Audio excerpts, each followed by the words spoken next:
Nosferatu, the silent horror movie from 1922. Join us as we begin our cinematic signwriting journey through the swirling mists of the Carpathian Mountains, with the objective of recreating the lettering on this title card from F.W. Murnau's classic. No need for wooden stakes or garlic flowers or indeed computer-generated templates. Just arm yourself with a number 4 lettering brush, a chalk line, and some paint in the color of your choice, and together we will compose our sign funny of horrors. Greetings brushketeers, and welcome to another traditional signwriting lesson with JohnBoy. And so we begin. On a piece of coated bookbinding paper, we establish the upper and lower levels of what will be our lower-case script by striking 2 parallel vertical lines, approximately 1.5 inches apart. Working rightward from the center and referencing the original image, chalk the basic cursive lettering shapes for the second half of the word.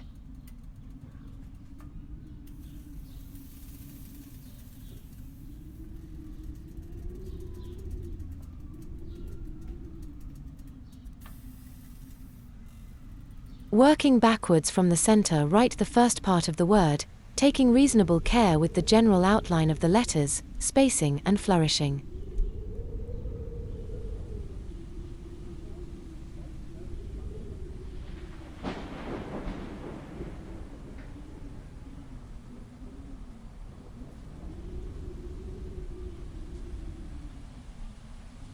Refine and adjust as required.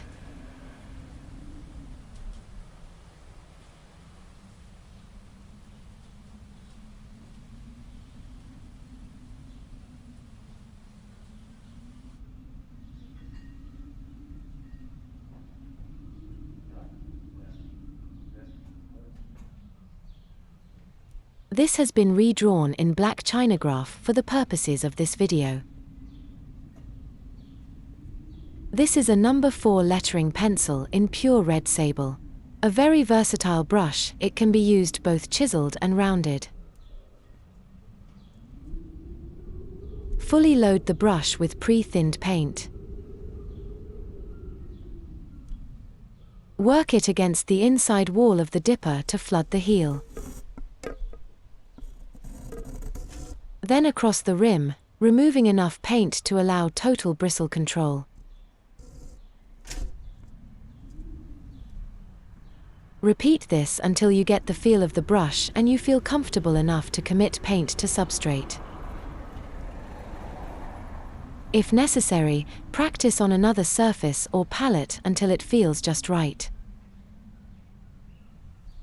Keeping our reference in view, start with the left-hand downstroke of the N.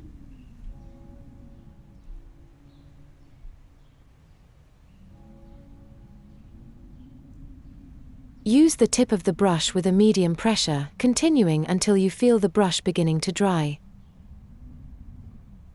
Replenish brush and complete the flourish as shown.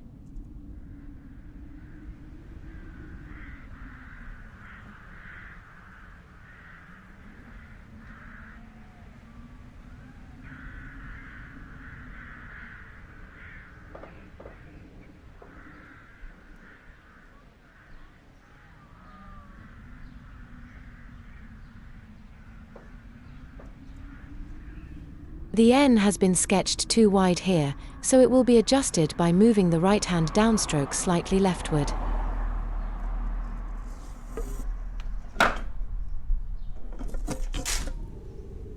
Working upwards, establish the main stroke, taking care not to create a potential run hazard.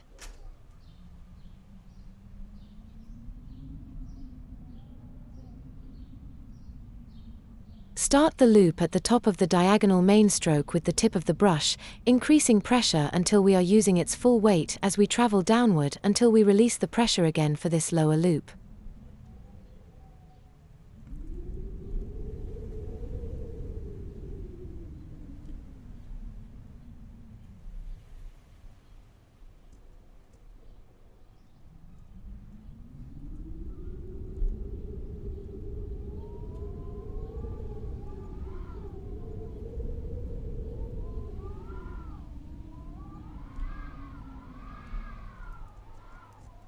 Get the full balance of the N by completing this stroke's flourish before thickening up the diagonal with a slightly overlapping full brush stroke.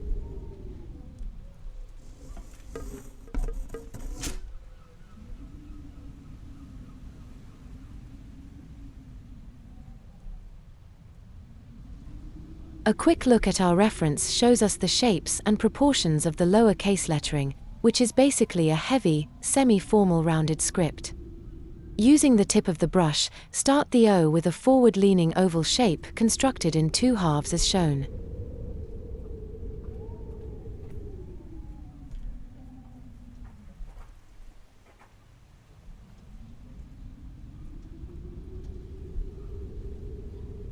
Build up the left-hand stroke until the correct weight is obtained.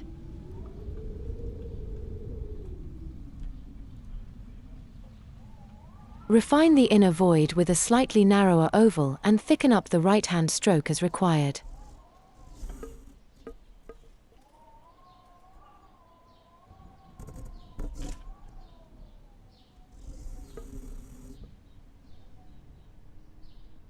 Use an upward motion for the thin joining strokes.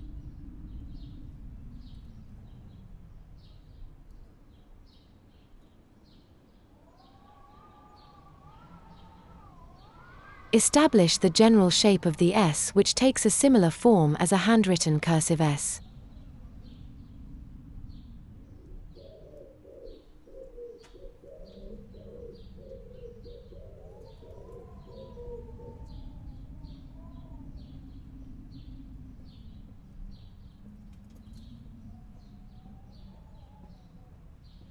Thicken up the main stroke on the outside.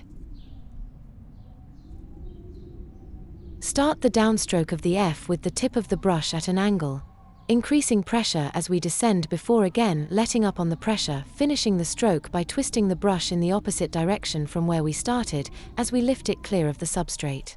Repeat to thicken the stroke.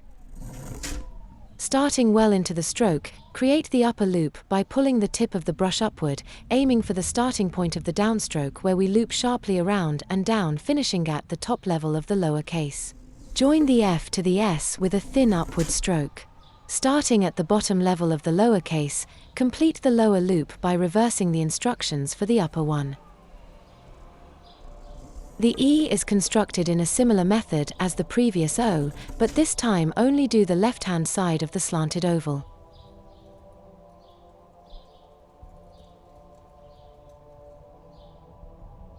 Join these 2 letters, again with the upward stroke, whilst trying to replicate the approximate sweep as before.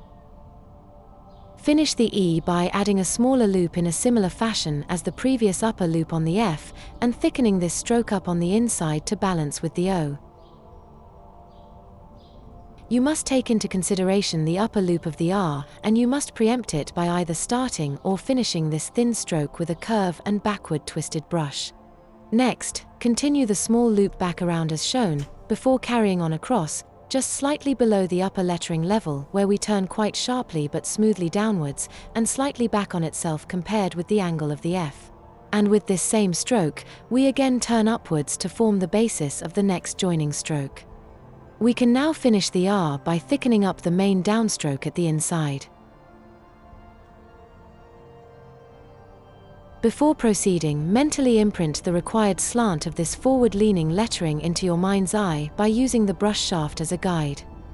The A is begun by initially treating it the same way as the previous O.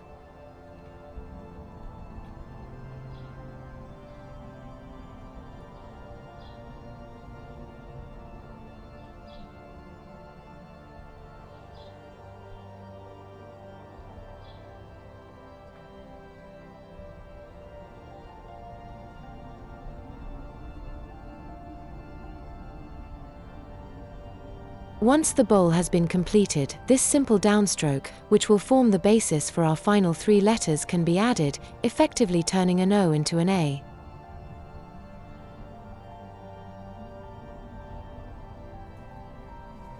This building block downstroke is actually quite simple in its construction.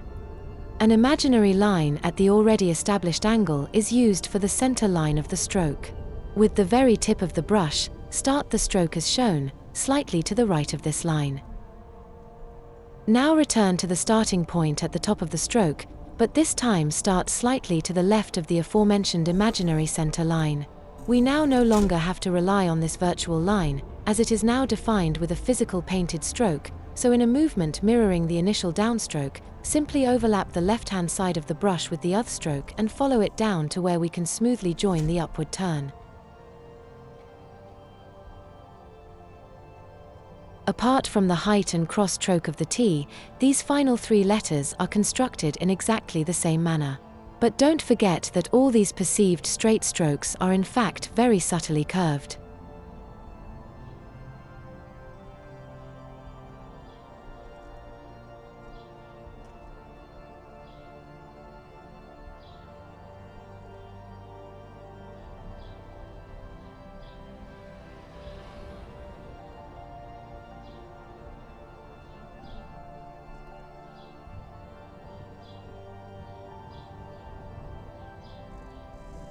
With the U completed, we can see that the bottom of the T is sitting slightly too high, so simply add a bit in until it sits level.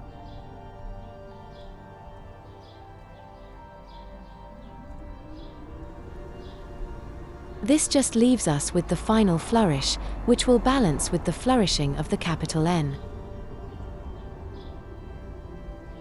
Don't worry too much initially with where the thick and thin parts occur on this embellishment, but try to complete the general shape as smoothly as possible, and if necessary, you can always use a different brush that you may find more suitable.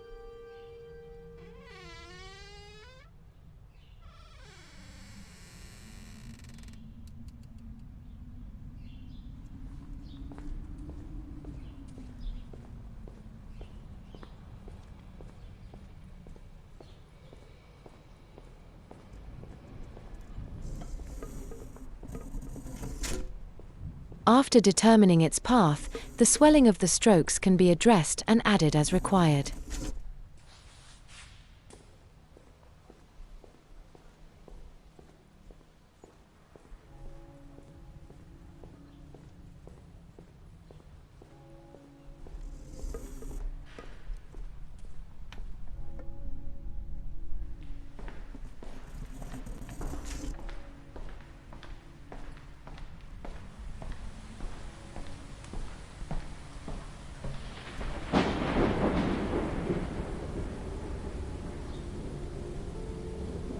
And so, at that very hour the great pestilence ceased, and the shadow of the bird of death vanished as if overcome by the victorious rays of the living sun.